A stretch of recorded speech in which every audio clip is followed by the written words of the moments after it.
Welcome to RecLess, a podcast making people smarter and more knowledgeable about parks and recreation. Your hosts are Shane Mize, Jay Tryon, and Tom Venniro, three career-long friends from around the country, bringing their own unique and sometimes entertaining perspectives with a surprise guest each episode. This is RecLess.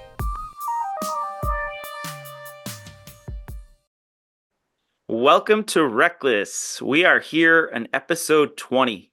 And just before the episode, or just before we got started, Shane had mentioned how this is our make or break episode, right? So some of these podcasts, they may not get to 20. We're going to see if we get past 20 after this. Our little pre-meeting was a little rocky. Jay came in pretty hot. I'm trying to do something fun for you guys. But either way, we're appreciative of you all being with us today as we try to continue our efforts in educating our listeners a little bit about parks and recreation while having some fun. As always, with my co-hosts, Shane Mize and Jay Tryon. How are you guys? What's up? Great. Happy to be here. Okay, we got a great show today. Our guest is disguised as Lil Sebastian. Jay is clueless. He probably has no idea what that means at this point. Does Shane know what that means? I mean, just about every park and rec professional, but 2% probably know. Hey, I'm proud to be part of that 2%. All right. Well, fair enough. Lil Sebastian is standing by. Before, we've got a couple things I want to do. One new addition to our show to spread a little holiday cheer. I'm not sure if this episode's going to get edited and be out there before the holidays, but that doesn't really matter. I wanted to surprise you guys as a thank you, but also something really neat happened, and I have a backstory that I'll share with you all. But in front of you, you both have a package. Jay, as we discussed pre-show, yours is an envelope. It is padded. It is Christmas themed or holiday themed. And Shane, you have a, what do we call that? A box. It's called a box. It is a box. Well, it's a specific box. So why don't you guys go ahead? Let's start with Jay. Start with Jay. Oh, we're not doing this at the same time? Oh shit! Just saw mine. Well, he already went first. Well, he's got the first piece of it, and that is a Venniro family Christmas card. I will tell you that we ordered these, and you were the first two to receive it. I rushed to get this out. I haven't sent it to anybody, our YPN fam, my regular fam. You were the first to receive the Venniro Christmas card for 2023. I love it. Jay, go for it. I'm looking at the card. I'm reading this card. Got the card. He's got the card. I feel honored to know that I've seen this before your extended family. So I guess I trump the real Venniro family. Yeah. Today you do. Shane and I both, I should say, not just me. Yes. All right. We've got our own little cutout on page 2. That's nice. Yep. Amelia made the card this year. Very proud of her. And I think in true RecLess form, we had to mention the Buffalo Bills. And my gift in this package is a Buffalo Bills lanyard. Thank you very much, Tom. I wonder if that was painful for you to buy. I was looking at a whole rack of Buffalo Bills merchandise, and I had no idea what to do with it. Or is this a re-gift that someone gave you, and that's why you're giving it to me? No, people know better. People know better than to give me that. So, yeah, so we got something. And so you would have all gotten a card anyway, but I did have this really great encounter that really spurred this idea. And so, Shane, I'm excited. I was excited for Jay to open that, but a little more excited for you, Shane, because this was kind of spurred again by a really unique interaction. Go for it. Okay. I see in also true fashion, a monster box, monster rehab, and it is swagged out with a monster shirt. Ooh. Another what appears to be a monster shirt. It looks like you have to wear this from now on every episode. Which I will wear for the rest of this episode. I have to adjust it to my big head. It's a nice looking hat. Yeah. Sporting it. Monster beanie. Yeah, I don't know, that probably doesn't apply to Texans. Monster bag, monster koozies. Did Tom get a part-time job with Monster and just not tell us? Are we sponsored? An electric air pump. Well, yes, that doesn't have Monster's name on it, but it's to related. Pump up your Monster tent. And something that would pump up the electric air pump? Yeah, it's like a Monster pool Is it really? tube or something like that. So, all right, so Jay got a Buffalo Bills lanyard. It doesn't seem very equitable or fair. Shane got a whole box of Monster stuff. However, my own personal finances went towards Jay's. For Shane, about a month ago, my wife and I went to a wedding. Josh Doherty and now Emma Doherty, good friends of mine for a while. Shout out Josh and Emma.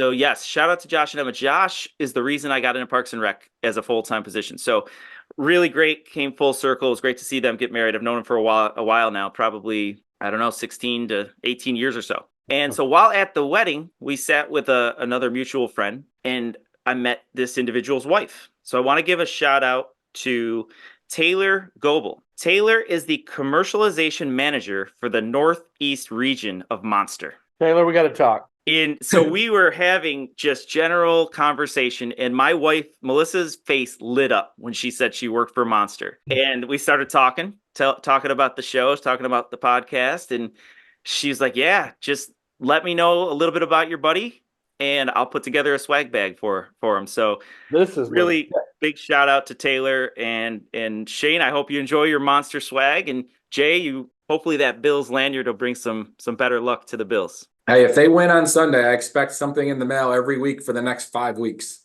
That's Bills related, because I'm a little superstitious. So we'll see if that works. That's little.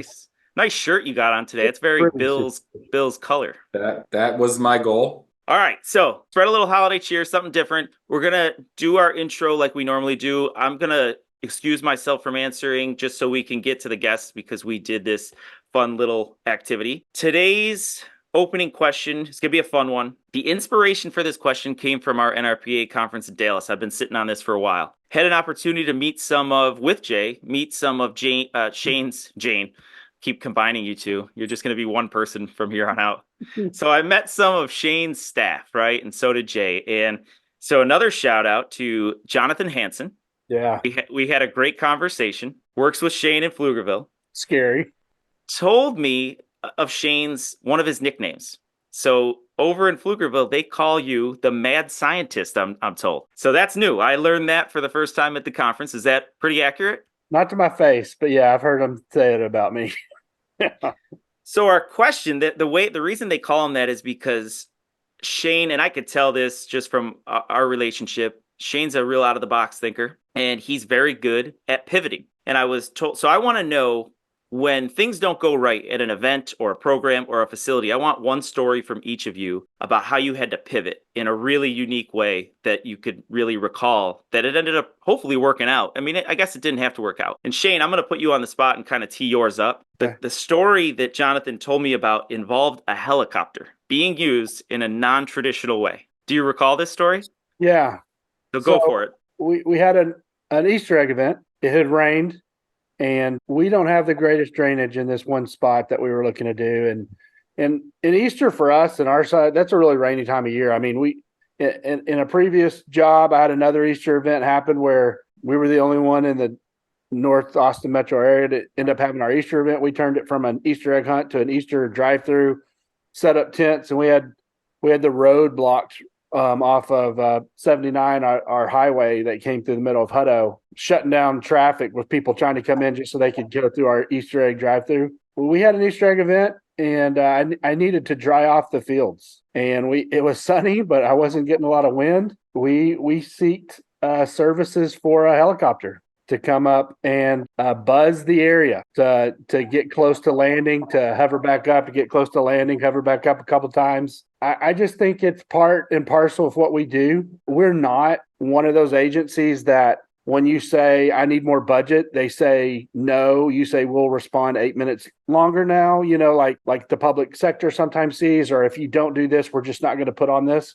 We as an industry put on events regardless. We as an industry are used to battling either lack of budget, lack of staff, lack of some resource, or in this example, just not getting the weather we needed for an event. And so I know in Pflugerville, we're going to do everything. I don't think there's no Harvard Parks and Rec degree, right? So there's no one in our industry that's just intellectually off the chart smarter than us, So for us, what I always tell them, I don't think there's anybody more creative than us. Maybe they're as creative, but not more. And I don't think there's anyone that's more than intentional than us. And so the only way someone gets better than us, the only way someone beats us is if they work harder than us. And I just refuse to believe anybody's going to work harder than us to accomplish whatever we're trying to do, whether it's a program or an event. So yeah, we get pretty out of the box sometimes. Yeah, there may or may not have been a rental of a helicopter to dry off a field. That's amazing. I actually thought about lighting that field on fire. Well, mad scientists. Literally True going out fashion. there with torches, just seeing what we could do to dry off those fields. So we'll do anything. My gosh.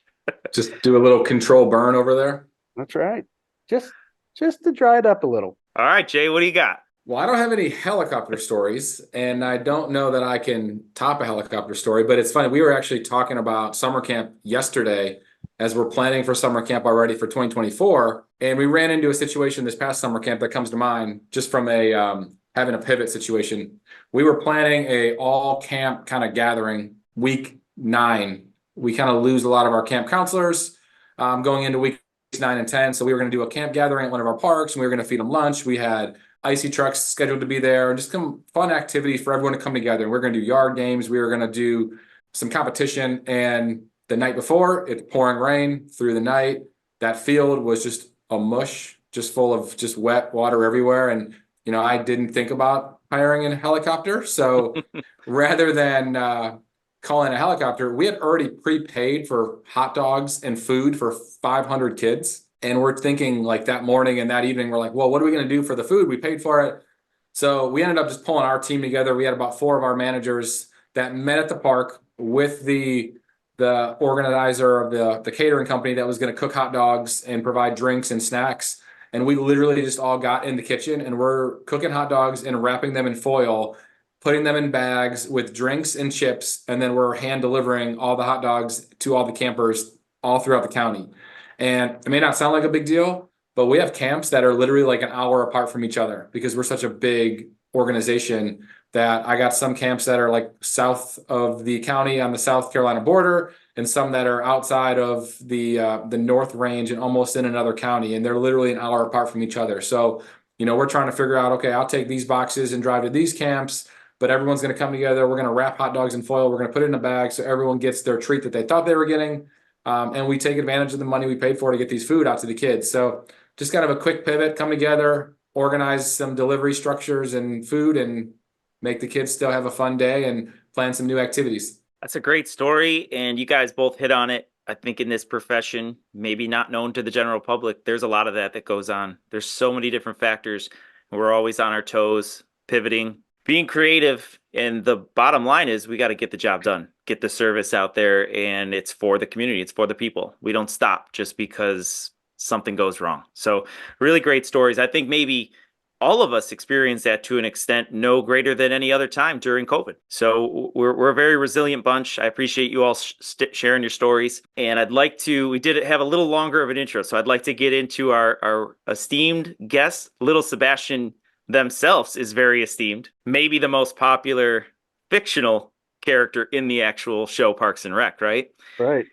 So Feels without so further clueless. ado, yes, we're gonna, every time I host, I think I'm just gonna do Parks and Rec things because, you know, then Jay at least is out. Maybe Shane will get it. So here we go. First guest clue. We all know the individual. Second one, and I'm not sure if either of you know this or not, but our guest holds a Lean 6 Sigma green belt. Okay. Okay. So that is, for those who don't know, that is not karate or anything like that related. Efficiencies. Yes. So very impressive. Feather in the cap. Have we rode an elevator with this person? Probably. No, definitely. So, but so has Jay. And we probably were all. So, Okay. yes. Okay. So that's going to rule something out. Now, really, really fun fact, and this is Parks and Rec related. I thought this was amazing. I did this because we oftentimes say where these individuals are from, and that gives it away. So I'm trying to go where they're from, but I'm going to use parallels for the show Parks and Rec. Really So cool. I'm still lost. So all of these connections are amazing that this happened. And I'm not sure if our guest knows this. I'm sure they do. I don't want to give it away. So that's why I wanted to do something a little more clever. Worked in several states with connections to the show. One of those states is where Ron Swanson, or actor Nick Offerman, was born. Another state is where Andy Dwyer, actor Chris Pratt, grew up. And the last state is where you would find our guest's pseudonym, Little Sebastian, the famous mini horse. So I just gave you 3 states that have ties to Parks and Rec. Any idea who our guest is? One of them's Indiana. Got it, Little Sebastian. Did you say Chris Pratt grew up or the character Andy Dwyer grew up? Chris Pratt's the actor. Yeah. But Andy, it's where the actor grew up. yes. I think he grew up in California. No? No, that's I false. thought he was West Coast. I got to guess. Jay's got a guess. He doesn't even know. Yeah, I Hey, mean, it's called guess, Google. right? It's called Google. It's Google, and You're cheating. based off of what Shane just said, I figured out where someone was born. I know a state, so I have a guess, but I could be way off. Okay. All right, we'll keep going. Where was Nick Offerman born? Illinois. We're giving it all away now. Okay. Hey, you didn't know that I didn't know that. So, Maybe I and know. I know who it is. Before you say, I know Chris, if Jay knows too. I know because I think Chris Pratt was at a Seattle Seahawks game. he's a huge Seattle Seahawks fan. Yeah, so it's Sandquist. You nailed it. Welcome, little Sebastian, aka Sarah Sandquist. What is up? That's awesome. Hi, Hello. Sarah, What's did you know those facts about? I did. Okay. Did you know all right. that Nick Offerman went to University of Illinois, and I just read about it, but not before today. He was very involved in. We have a Japan house here, and the U of I, not the Park District. He just came back and did a fundraiser for them and spoke, and we went and saw him, and it was so fun. That's awesome. That's really cool. Sarah's now with Champaign Park District in Illinois. Came from most recently Fishers, Indiana, and we just had a conversation today about how Fishers and Carmel Clay are kind of almost what the city of Pawnee and the town of Eagleton from Parks and Rec are based off of. Tell us a little bit about that, Sarah. I thought that was pretty interesting. Absolutely. So just kind of the running joke in Fishers was always that Carmel is Eagleton.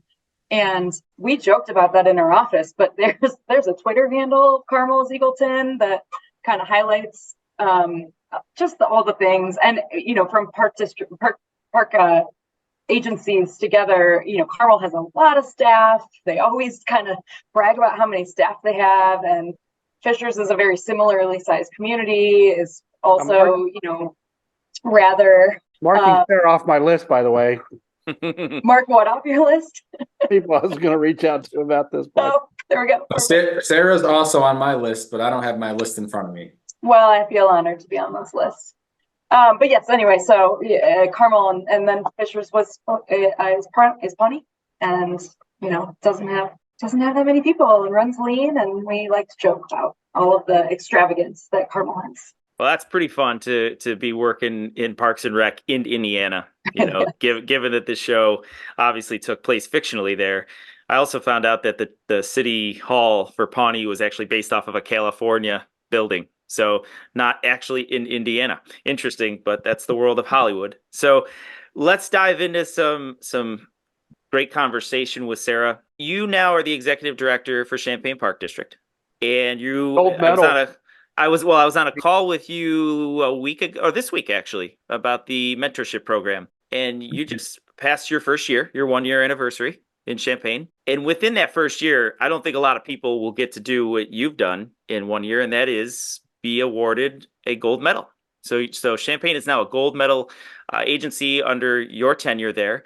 And I really just wanted to start off with talking about that, you know, the process of you going to a new organization, and within a year, you know, I know that there's probably some history there, but your role and what you've seen in your department that is, you know, obviously very impressive, making them a gold medal agency. It's very, very impressive accomplishment. We congratulate on you. So I just wanted to hear you talk a little bit about it. Sure, thank you.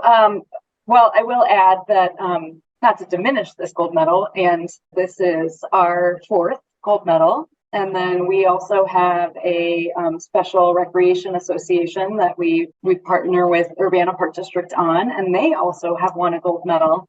And fun fact, the gold medal actually originated in Champaign.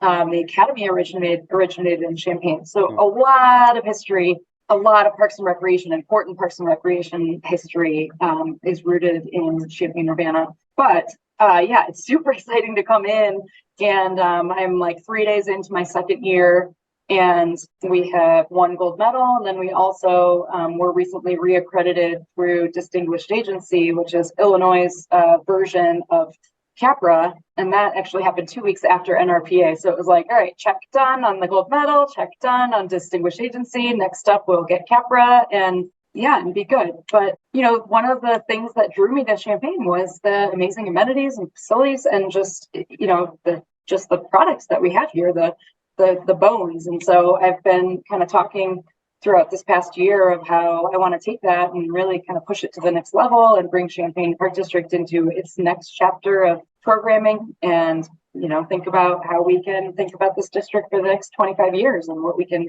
put into place there. But it had all of the great stuff already. I can't take credit for, doing a whole lot more other than we were finalists last year. And so, we took that application and we looked really hard. We spent a lot of time on each question. We were able to get our scores back from last year as well, too. Really kind of try to refine our answers to really, really get to what the question was asking. And I think that might have been something with our application previously, that we were kind of like talking around the answer or not just really answering the question that was being asked. We talk about our family a lot, our little group, our network that we've cultivated and that we're very protective of and that we lean into heavily. And I think you're our first gold medal director in that group, and none of us would have guessed any other way, to be quite honest. But taking on a big agency isn't something that, me personally, that would have been really daunting. Taking on an agency that had that much experience and that much acclaim already and that reputation. Did you have any hesitation? I know that you've been a Midwest girl and you were out in Washington for a while and you've worked your way back and you're an Illini.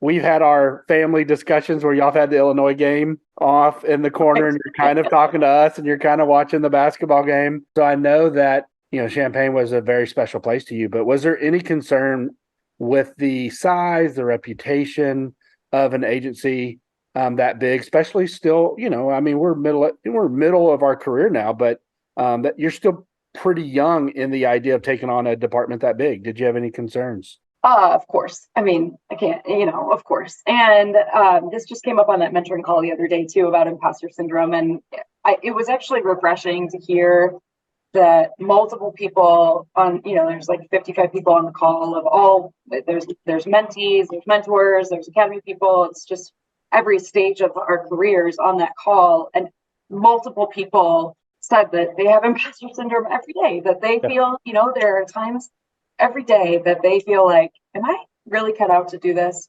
And so, I definitely, think about that. And then we have great things that happen, and I have really strong staff and really, just great team behind me that is doing all of the work, to be honest. And so that just kind of redeems it.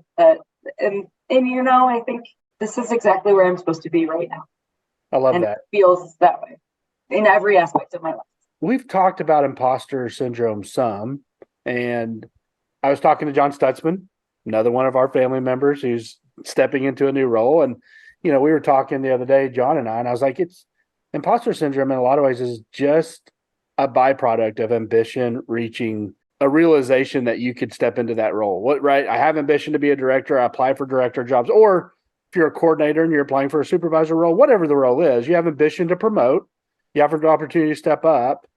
And for you, maybe it was a smaller agency to even like a really large agency like that. But it's just a byproduct of ambition being realized in some capacity, right? And being okay, understanding that you don't have all the answers yet and you're new. Mm-hmm. And imposter syndrome, mine has started to fade. Being here almost 5 years in Pflugerville, doing the same things I was doing year one, but feeling a little bit more comfortable in knowing the processes of what we do and why, it starts to fade, I think, a little bit. And that's a good thing as well. Yeah. And I think some of it is, being a little bit more vulnerable to saying like, you know what, I haven't done that before, or I might not know the answer, but I know exactly how I can get the answer or how I can do that. I know that, what steps I need to take in order to learn that thing or to do it. But some of that has to come from just accepting that you're giving up a level of control. Sure. My AD, Kelsey, just started in College Station this week. And she said day 2, she walked into a director's meeting. So public works and streets and, library and everything else. And she said imposter syndrome hit her right in the face, because she's the youngest director and the newest director in that room. And so she doesn't know what she doesn't know yet. And so it's just one of those things that I don't think early in my career I ever thought of it. I think as I started to get 5 or 10 years in and really start to progress to these esteemed positions, you start to really battle it. And I don't know if we're better about talking about it than they were 20 or 30 years ago, but I think it's important for people to hear that it's real and it doesn't actually affect your ability to do that job. You just have to push through it in some ways. Sarah, I got a question for you. So we were talking earlier about the transitions you've made going from Indiana to where you are now. And obviously, you've had all these different accomplishments in your first year. And you mentioned like the next one would be Capra, which might be the larger scale of not just the Illinois version of Capra, but the big picture of the national level. What about like on a smaller scale? Like what are some of the smaller scale goals that you're trying to look at and accomplishing within your department or maybe within a specific division or a team that are not such encompassing the entire department? Yeah, so what my main goal this year, and it's never going to be fully accomplished. We'll always be working on it, is to modernize the district, and so that plays into everything we do. Obviously, technology is a big piece of that. So we are transitioning recreation registration softwares. That'll happen in February. We are moving our finance software into a cloud-based version. That'll also happen in February. We updated the way that we started using software to present our budget book to our board and to the community to become more transparent. We're looking at, and those are just a handful of kind of technological things. We're also, trying to eliminate paper wherever possible. I just told the team we created a continuous improvement committee. So that's kind of the group that really we meet on a regular basis. We have this endless list of things that we're trying to tackle, and you can't prioritize everything. It's too hard to say like, okay, I want to just get all this done right now. So we've had to take a step back and say like, what are the most important things that we want to focus on? But I told the team that today, I was like, can we just have a goal that we do not sign anything on paper in 2024, and all signatures are going to be electronic. And we have 3 weeks left of this year to get all of the systems in place. They're like almost there. I think we can do it, and we can just start off 2024. We don't sign things on paper anymore. We electronically sign all of our documents. Are y'all using tablets and Remarkables and things like that as well to accomplish that? Or how are y'all reviewing documents, like on some sort of device? We review through, they're sent through email. That's a whole other thing that, I would love to, set up different systems to eliminate the amount of email that we get. They're reviewed electronically, and we have started using Teams heavily to have shared documents. And then we use Adobe for the e-signatures. And then, kind of on like the physical side, we have 15 facilities. Many of them are aging. Many of them were given to us in a aging status. I'm sure, as you know, parks departments love to take on old crumbling buildings. So we have 3 renovated grocery stores. We have an old building that used to be a post office, and then a bunch of, a handful of, we have a tennis center. Thinking about what do we need to have 15 buildings, right? Is that important? Or should we transition out of some of those and, focus our efforts on different types of programming? All of our playgrounds kind of all look the same. They're all kind of the exact same playground picked out of, we're going to do this playground. So as those come up for replacement, thinking about how we can diversify our playgrounds and create experiences for people to go, oh, I want to go to that park because it has that cool feature, and or this one's got a nature, focused playground. And so this idea of modernization kind of really ties into everything that we're doing and thinking about, and how really my goal is to kind of change the culture of how we think about how we operate and become standard practice. So that is a really long-winded answer to that's what's kind of in between this and Capra. Yeah, that's a challenge. Changing culture is a challenge in general, right? In your situation specifically, though, you came into an organization with a lot of history, and I'm going to assume you have a good percentage of team members that have been around for a while. Is that accurate? I do. We've also had significant turnover in the last few years. I'd just say we've lost a number of people to higher wages within the city, at the city or at City of Urbana. We've lost people to country clubs. It's a lot on the operations side, but yeah, we do have some longevity as well. Well, I asked that because it's, you're going to be making a lot of friends, especially when you go into the technological side of things. And hey, we're going to go in this direction, and there could be some resistance here and there, and that's a challenge. And you're getting them on board, but also changing that culture to really buy in, right? So that's really what you're looking for out of your team right now. And have you? And I have a question that I really want to ask you based on something that you just mentioned about wages. So I guess just first though, how have you experienced or faced those challenges of potential resistance, or have you just really not seen any of that? I don't know that it's necessarily resistance. I think there's hesitancy because it's new and different. And so there's been intention on really trying to provide training opportunities and just making sure people feel comfortable, whether that's through like group trainings or even individual saying like, hey, I'm going to walk you through this. Like we can figure this out together, and making sure that they feel comfortable, but less resistance, I'd say, on kind of the modernizing piece. Now, I have moved some positions around and people around and definitely have felt, just again, change can be interpreted in different ways, and people process change in different ways, and it might take them a little bit. We're still kind of working through some of those changes. Yeah. And it's just, all you can do is be mindful of it and try to accomplish the goals that you've set out to do. And it's one of those, you run into a lot of well, we've always done it this way. And I'm not saying that's happening with you, but that's certainly it. That's that. Yeah. Okay. Well, there you go. Oh, of course. The mindset's out there. And so that's going to happen no matter where you are. I was actually having the same conversation this morning. We brought in a new manager in one of our divisions, and, the more tenured staff is a little against some of the changes versus the younger staff that want to eagerly change things. And, it's that, if it's not broke, don't fix it attitude, but they don't see the other side of just like the benefits that we can have, big picture, and the community we serve. They are always looking for opportunities for growth as well. Yeah. So, and I went through quite a bit of change in Fishers as well, in Indiana, and we had a pretty high turnover rate there. And it was a challenging environment to work in at times. We moved very quickly on everything we did, and expectations were really high just across the city. And it took a certain type of person to be able to be successful there. And so I think part of that too just has, if it's not the right fit for somebody, it's not a right fit for us either. And we don't need for them to stay and, make it painful for everybody. So I want everybody to, to be able to do the best work and be in a position that makes sense for them, whether it's with the park district or not. I love that. And I agree. We have another one of our little network, Katie Keller, had some exciting news recently about a new super development coming to her community. And, she was worrying about a couple different things, but could some of her staff reach the level of capacity a new development would have an impact to that department? And, there are times that you have to reset parameters, and what was accepted at one time, pace, capacity, work output, just might not be accepted moving forward. And all that's okay. And you can own that as the director and say, I'm the one at the top of this that's required to make sure we hit the mark.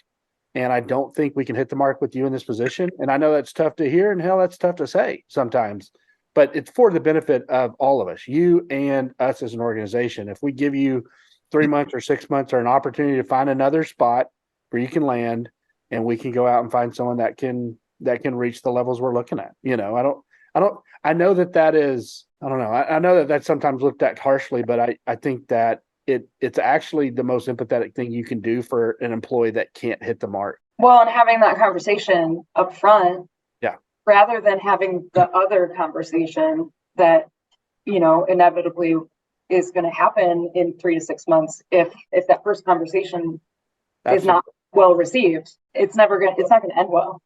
Yeah. And the first conversation probably won't be well received. That'll be tough for them to hear, but the distance that is provided, 3 months, 6 months, 3 weeks, whatever you say, hey, think this over, look at some other options. We're going to give you a chance to find a way to move on. This is our date that we're moving on from you. If you haven't moved on from us sooner or whatever, they'll start to appreciate it. They won't appreciate it first. That'll be tough for some of them to maybe hear, especially if you hadn't been honest with them in evaluations and other things leading up to that. But it honestly is one of the most empathetic things you can do, is set someone free from the requirements. Sometimes you have a 6'2" center and they can't be 7'2".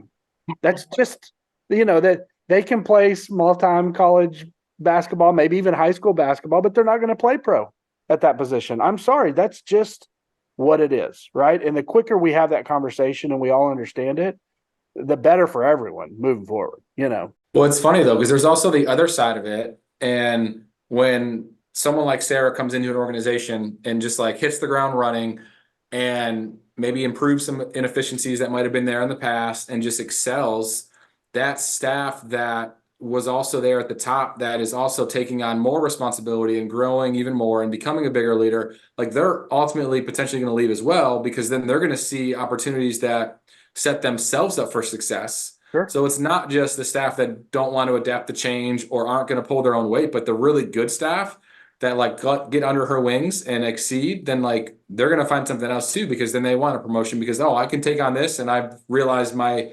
excellence and what I can bring to an agency. Yeah, the turnover from inertia is real, right? Whether it's forced or whether they are seeking other opportunities, the positive impact of turning around the ship and getting it all rowing in the right direction and hitting some marks that council or you have said, or even maybe you're trying to hit some marks in the industry like Capra and these other things. Turnover rate for all those organizations are high. It just is what it is. We talked a little bit on different episodes about working genius, and that like makes me think too, like, okay, someone like Sarah comes into an organization and maybe they're looking at a little bit of like a restructure, and all of a sudden one employee that was one area that really wasn't like exceeding to the level they could be is in a different position or in a different role.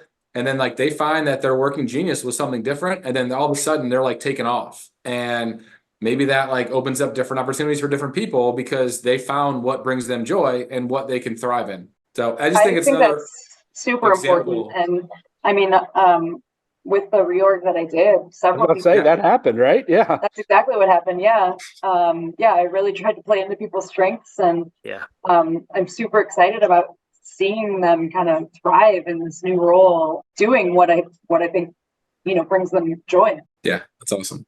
Yeah, Chris Bass, one of our former guests, mentioned something that I go back to quite often recently, and that is listening to our employees too, right? So, you go in there and you hear what they say, and if you hear or you're listening well enough, you could put them in positions to really do or thrive in areas that they weren't given the opportunity to do so in the past, even though it's new and different to them.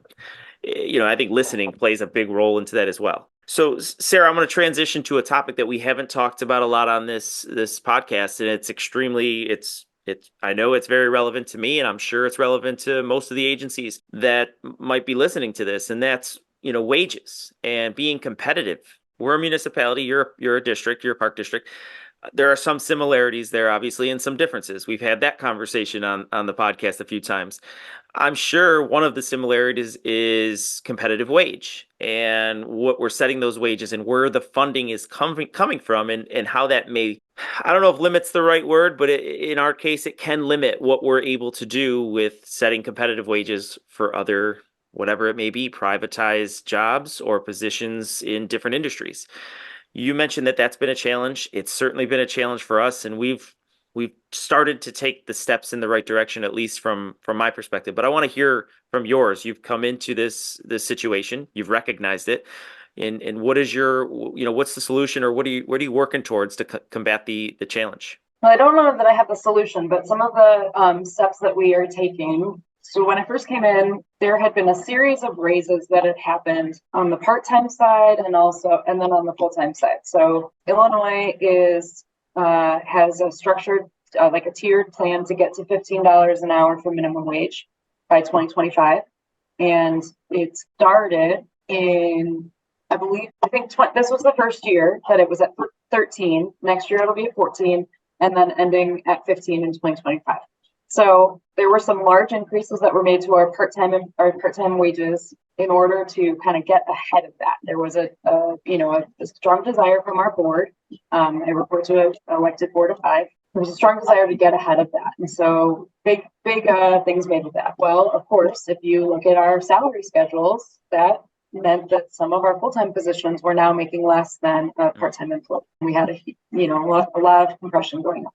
So a lot of those individual positions have been adjusted like as a one-off, but we haven't done any major comprehensive action on our salaries. And so one of the first things that I started talking about when I came in the job was the need for a classification and comp study.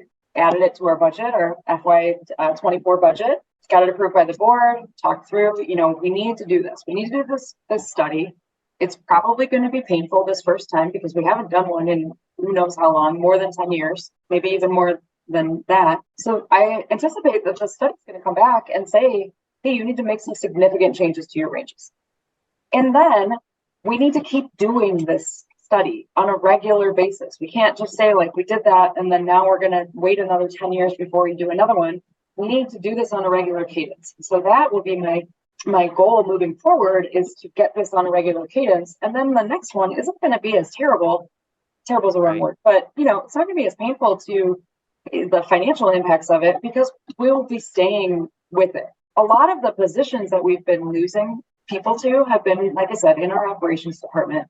And one of the main challenges that I've seen is that they are leaving to go to the same position. So we've lost like all of our arborists. We are like an arborist training ground for the city of Champaign. They've taken like the employee will leave and go to the city and make like $6 an hour more, which if we match that, they would be at the top of our range. But they are making $6 an hour more, and there are still several steps left within their new range of the city. And so it's like, I can't compete with that at all. Yeah. There's $6 nothing an I hour can is do. I huge. can't. Yeah. Yeah, I mean, you take 6 times 2080, which is a 40-hour work week for a year. Was that 12 grand or more? Yeah, that's huge. Yeah. So, I mean, it doesn't even make sense for me to like come back and counter because I'm still not even close. And I think one of the challenges that I've had is that we have really good benefits. And that's probably the case for everybody working in a municipality or a park district, is that's one of our selling points, is we have really great benefits. And that has sort of come back to bite us, that, well, if you're a full-time employee, it doesn't matter that you're making the same amount as part-time because you have these great benefits. And that means something. And I agree that 100% means something. And it is an incredible benefit that we offer our staff. And in the same sense, somebody just said to me the other day, they said, benefits don't put food on my table. And I mean, they might keep you healthier so that you are able to eat food at your table, but that's a hard thing for our employees to recognize as a benefit past just salary, especially our young employees who probably aren't necessarily utilizing a lot of health benefits. Sarah, it's interesting that you mentioned that, though, because we've recently here had our HR department put together a new, like what's called a total benefit package, and they're sharing all that information so that can go along and say, like, if your salaries may be lower than another municipality, this is the total package that's included, though. So it goes beyond just what is expected of you to learn about and review from the salary, but everything else that's encompassing with it. Because no one's thinking about that. Like, depending on your age, you might think about it more as you're more tenured in your department or in your career. But the whole number is actually quite interesting to review once you dive into all the other benefits that come with it.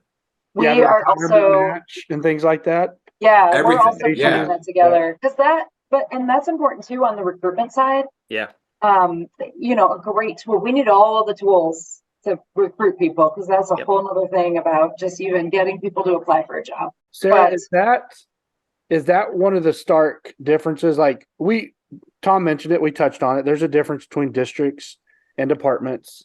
If you want the Cliff Notes, Jay was wrong, I was right. But and he's not listening. But in Fishers or someplace potentially maybe in Washington or whatever, you could lean into an HR team to do some of this. Yeah, I have a team. You've got a team under you, but now you're managing that. It's not some other department that you're working with, you manage it, Yeah. So, I mean, I guess in that sense, I feel like I have more control. sure.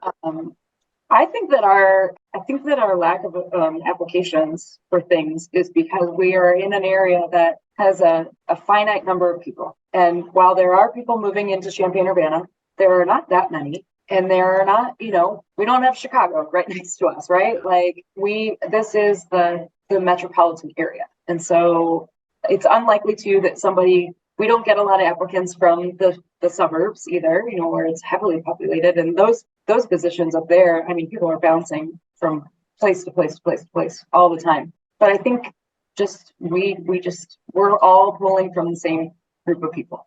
So All, the Forest Preserve, Urbana Park District, the city, jobs. well, and a $12,000 difference is insane. You're going to lose those people most of the time. Oh, for sure. When it's $1 or $2 and you see someone as maybe an entry level or boots on the ground person, they sometimes pursue, because $1 more is $2,000 more a year, $2,080 more in a year than they would have previously get. And that's a big deal to someone making $35, $38, $40,000 a year potentially. So I still understand it, but I don't know if anyone on the call has ever read Daniel Pink's book Drive. It's not super new. It's been out 10 or 12 years, but it was pivotal for me in the idea of, once I get my employees to a threshold, and I work with HR to try to get them everything they deserve, they're still going to be paid less than someone. If they want to go value hunt that job, whether it's Round Rock or Austin or Dallas, Fort Worth, or San Francisco, they can find someone in the rec coordinator role or the rec superintendent role or whatever that gets paid more somewhere. And what I tell them is, listen, at some point, if I can get you to a threshold where we're taking care of your needs and we're not trying to just beat the next agency over for $1.50 more an hour, what I promise I'll do is provide you a great deal of autonomy, a great deal of support, and the ability to really take ownership of this position, and you can go to the next agency for $1 more. I promise you won't be as supported as us. And at some point, I don't know if you'll find the value in $1. $12 or $12,000? Yeah, maybe. You can be a little less disappointed in your quality of life of work if you're making $10,000 or $12,000 more a year in that position. But when we're talking about $1, 50 cents, 75-cent raises, and I get people saying, hey, I'm going to apply, they're paying a little bit more. I always encourage them to do it if that's what they want to do. But think at some point I could match, maybe I can't match, maybe I can't really get to that number. But there are other strategies for employee retention. What do y'all do over there that, once again, it's not $12 differences, but when it's someone that's closer, when it's $1 or 50 cents here or there, what do y'all do to highlight to your employees saying it's worth it to stay with us in this district? One of the things that we don't have in place yet, but that I want to, is to incentivize. We have zero succession planning. And so in those roles, really, I think it's important to establish, we want to keep you here. And so here are some things that you can do. You can get more training, or that steps to get increases that are outside of the annual increases. And our board has been pretty generous on annual increases, I'll say. So, yeah, but I mean, it's so much easier to keep somebody, right, than to constantly be recruiting. Yeah. And so that's definitely kind of something on my mind, of like, what else can we be doing to show value, that, like what you just said, I mean, maybe you won't be at the top, but your needs are being met, and you are you're enjoying coming to work every day, and you're doing meaningful work.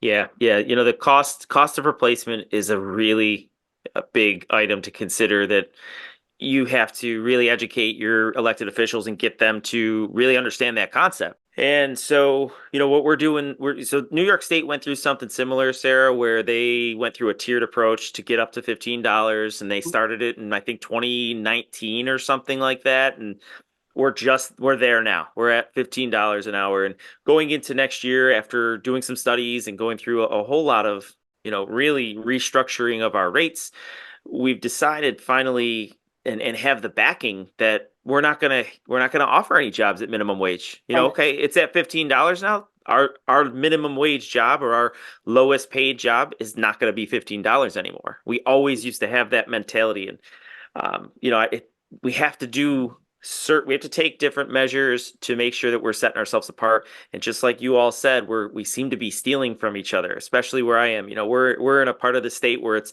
completely different than what it's going to be in Manhattan or in New York City. And we're hiring now for a couple positions, and we're also looking at making that package a lot more than what it was. It used to be just, here's a job description, send it out, apply. Now we're putting together brochures that have sections that highlight your benefits, the intangible benefits. You all mentioned it. And Shane, I really love what you said about you're not going to get that support somewhere else. If you want to go to conferences, or you want to learn, or you want to really develop yourself professionally, that's going to happen here. It may not happen next door. I don't know that. I can't tell you that. It's not going to be reflected in your hourly wage or your annual rate, but it's something that's intangible. I guess you could put a price tag on it, but there are a lot of intangibles. And we as an industry, and we've talked about this from the level of getting to the high schoolers, we need to do a better job of really promoting ourselves. And so, I think a call like this and talking through it and seeing where everybody's head's at is a really great first step. And hopefully we can continue that conversation. Probably good I'm not a park district director. Every one of my jobs would say, would you like an average government pay, but full autonomy of your ability to run your program and full accountability if you very apply attractive for this fucking job. Like, That's why you have a want to post. Are you afraid of working hard? Do not apply for this job. Listen, you're going to get an average government wage. I'm going to give you full autonomy. I'm going to give you all the support you need to be successful. And if you're interested, fucking apply. And if you ever want a monster, stop into my office. I got the shirt. Do you share those? You don't share those with people, do you? Oh, yeah. Anyone that wants to come in, I've got cases of monsters. They just come in. I know you have cases, but I mean, what if you run out? Oh no, I'd never run out. I remember a time you were in some state for one of your program committee meetings, and you didn't have Monster, and you were going on a goose chase. Yeah, I went out and got some. Yeah, it was a problem. It's a crisis. Yeah. So, all right, before we wrap up, we've had a great conversation with you, Sarah. We like to play a little bit of a game, and one that we do with we kind of try to rotate them, and one that we like to do is some rapid fire questions. So we're just going to go around the horn and ask you some questions. It could be best or favorite or whatever Shane and Jay come up with. And for me, I'm always fascinated when people like yourselves, you travel and you set up shop in Washington, you set up shop in Indiana, and now Illinois. So I'm going to ask one that's hopefully not too controversial, because I'm sure you're going to have to be very partial to Illinois at times. Food. Which of the three do you say I want to be there for the food scene? Oh no, I mean, I want to be in all of those places for different reasons of food scene, but I think I want to be like in the suburbs of Chicago where I can have everything. Okay. So, for early career Sarah, where I grew up, where there's no limitation to that, because I feel like we have that here, but it's like a little bit muted. Okay, is Chicago style pizza all it's cracked up to be? No, it's tourist food. That makes me feel better. You have to order thin crust at those places. Okay. Style. That's how we do it. Yes. Okay, piggybacking off of Tom's same theme, looking at the states you've lived in, what about best brewery scene? Oh, obviously Seattle. Okay. That was an easy one. Easy. I mean, that's, yeah. There's some good spots in Illinois, though, that I'm fond of. There are, but there's just no contest.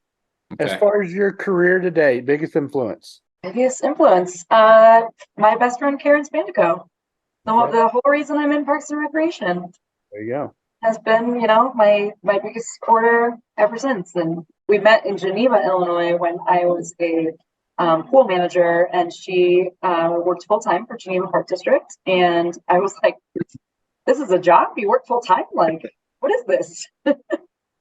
Sarah, did we meet Karen in Dallas? Was that when we were at the final on Thursday night at Ryan Hegrenus's gathering? That was great. She's great people, good people. Good to meet you. Okay. She's awesome. What about your most proud accomplishment that you've had to date in your career?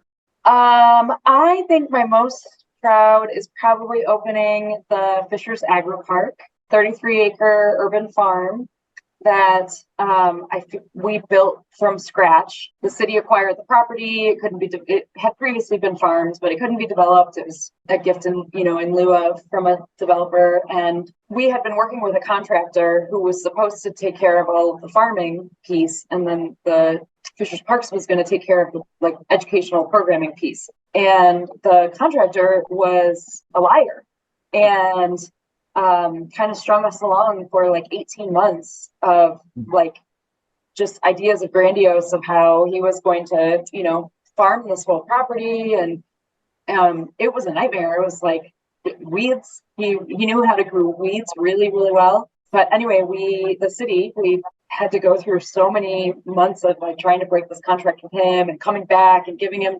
second chances. And finally we terminated that. And right before COVID kind of happened, we took over as the Parks Department and ended up throughout COVID building this farm. And we planted a tree orchard or a tree nursery on Arbor Day with all of my staff. Super fun. We planted 6 acres of produce. We handed it all out for free to the public. We converted some buildings that were being used as temporary structures fire departments got rebuilt. Their buildings got rebuilt and they had these temporary structures, and we moved those over to the farm property. And what started out as kind of slow going of people attending and people showing up and being there turned into just in 2 short years of 500 to 600 visits daily from the community during this open time. And it's just this it is still, obviously it's there, it's still thriving, but this really special place. And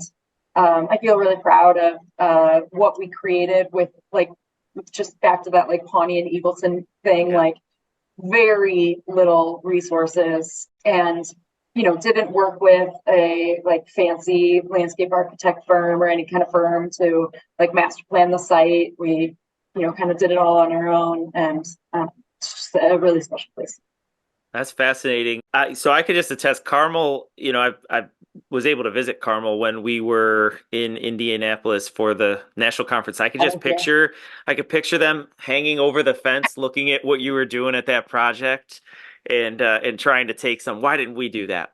So, all right, one more fun one for me that is also, something that is related to what you and I talked about at Fishers a couple times. Joe Turner came on and we asked him a great question. Shane asked him, who's the most famous or whatever you want to call it person in your Rolodex? When you were at Fishers, you shared with me how you operated a pretty robust concert series with some pretty big names.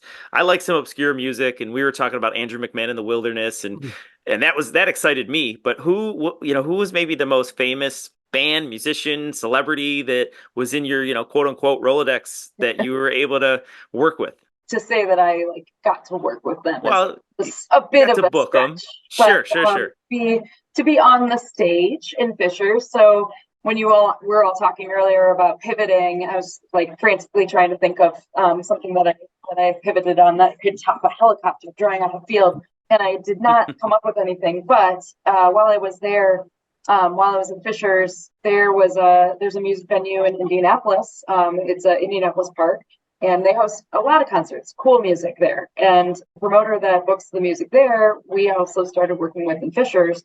And we had a whole concert series with them. We brought in Rustin Kelly and Jade Bird and Mount Joy and Houndmouth and a bunch of bands that have moved on to bigger things. And that's really special to know that they played on our stage. But we had this concert series, and the promoter came to us and they said, so we have the Avett Brothers booked for 2 nights at Garfield Park, and it's not going to work out there. They have a semi, they travel with a semi, and there's no way to bring a semi into this park. It's impossible. We need to pivot and move this show. And it's, by the way, it's in 10 days.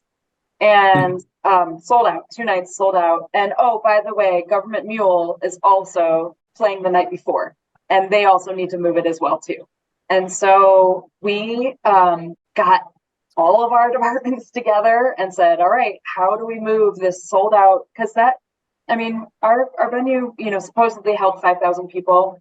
That's unofficial kind of anecdotal counting, this was like 5,000 ticketed people with heavy security and, just all the things that you expect with like a nationally touring artist and of that caliber, I'd say, because we had plenty of national touring artists coming in. But anyway, and then the short timeline of like, normally this is something that you're planning months in advance. And so in 10 days, we turned around the venue and hosted these 3 nights in a row of just amazing music and talent. And it was pretty awesome. Cool. I'm embarrassed I don't know any of those names. But I do have one for our round robin. An opportunity or risk in your career, and we won't say regret because I don't think people like to talk about regret, but an opportunity or risk in your career that you look back on and think, what if?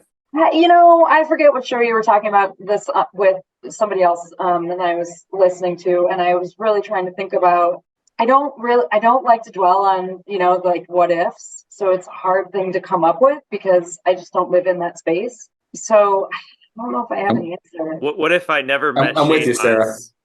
Mize?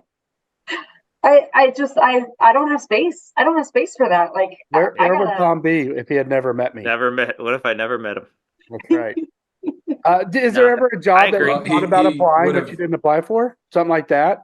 You ever look back and be, I wonder what would have happened if I'd have taken that San Francisco head job or whatever it is, Well, in this like search for Champaign, I was very selective in my applications, and I went down a path with a city in Washington, and I actually, I bombed the interview, but I know that I bombed the interview because in my heart it wasn't the right fit. When I told my husband about that, he was like actually mad at me that I would have done that, and now kind of like full circle, it was the right move for a variety of reasons, and he he admitted, he was like, well, yeah, I couldn't see that at the time. Like, I couldn't believe that you would have like thrown that away. And I'm like, well, I wasn't throwing it away. It was really important that the next move was the right one for everybody, not just myself, but like for our family and career and, all of that. And so.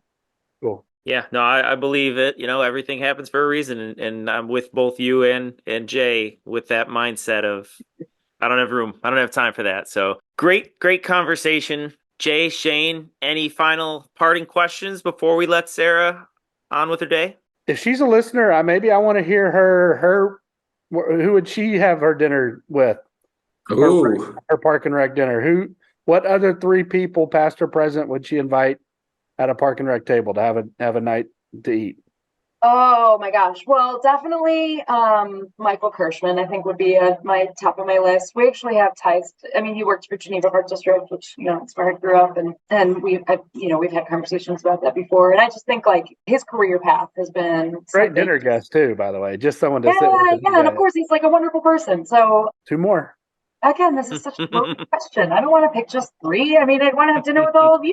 It's only a 4 top. That's but here, there's 3 of us. And there's only 2 seats left. It's like the Titanic now. Who's getting off? Gosh. Oh man, I don't know. It's probably like some of the legends, like people who have retired and just done amazing things. This is such a hard thing to. Don't you mail this in? You got 2 more. We'll sit here. I'm not mailing it in. We'll sit here dead air till you give us. Dead air. That's the word. Now I'm just gonna throw names out of the hat. I don't know. How about John Crompton? That would be pretty interesting to talk to him. And I'll just throw, just a bunch of white men, and maybe an Olmsted in there. Talking about legacy and how and where their brain was at, building out amazingness. Those are probably not the 3, though. I think who was the third? Who was the third?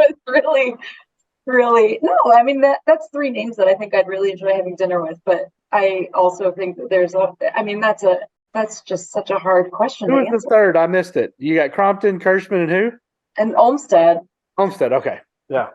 Oh, that's a name we have not heard. Olmsted. That's a good one. Now, Sarah, you're a good sport because we put you through almost all of our tricks at this point. I don't know. Shane just really threw that one at you at the end there. We appreciate your time and all of the knowledge that you've passed along. And obviously we've we enjoy talking to you as it is. So this is a treat for us.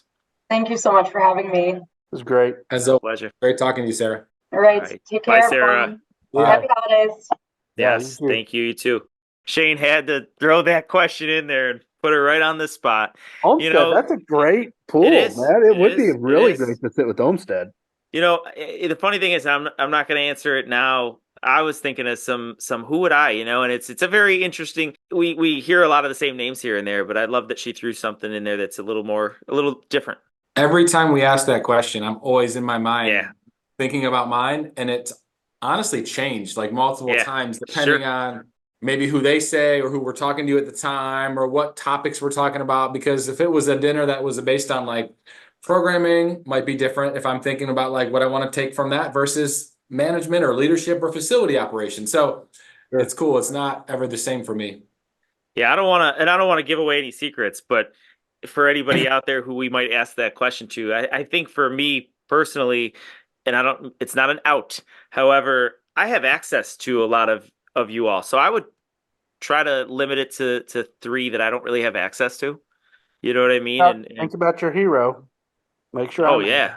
You. I was talking more like a Tom Brady or something like that would definitely be brought to the table. So hey, Sarah's great. She's extremely humble too. I don't know if you noticed in some of her answers. I give credit to where credit is due, and just has accomplished so much. I remember one of my first interactions with Sarah was sometime after her and I had served the externship or been selected as externs. I was 2012. Sarah was 14. Jay, what year are you? 2018, I believe. 2018, and Shane was 1994. And so pretty much. So Sarah and I were in a very similar time period, right? A couple years apart. And then I remember a few years after her volunteering, and I think we were both volunteering at NRPA at a conference. And so this was just after, I think, the externship. And just, she's just a very genuine person, willing to help and do whatever it takes to improve her craft. Absolutely. First of all, she's part of our group. She's part of the folks that we're really close with, and we're on chats and we exchange cards, and we care about the quality of lives of them and their families, right? I love her. I love seeing her at conference. She's such a genuine person. But even before I got to know her really well, you didn't sit with Sarah very long without realizing how fucking sharp she was and able to completely handle whatever's thrown at her. She always seems very resolved in her decision making. There's never a stammer or a stutter. She can completely answer whatever questions you have, and the answer you're like, oh yeah, that would probably work really well. Like she's sharp as a tack, and I feel like we're super fortunate to have her in our group. And I love seeing her every year at conference. Oh yeah, genuinely great person, and her husband. I love seeing them on the call, Matt, and the kids and everything else. So yeah. Yeah, great episode. And if you ever find me in one of those rapid fire scenarios, please don't ask me who my favorite child is. All right, just do me that one favor. We already know. We don't No. That's been talked about enough. It's obvious. Amelia's really growing on the list. I'm telling you. So, but still, the list is up here, and she's only here. The bar has been set. She's getting there. She's getting close. So, all right, guys, I will let you both get on with your day as well. I appreciate always having these episodes and these conversations with you and getting a chance to talk to some great people. So, everybody, this is it's a wrap for episode 20 of RecLess, and we'll see if we see you for number 21. We've officially made it to 20. All right, fellas, good job. Great pool. All right, take care, everyone.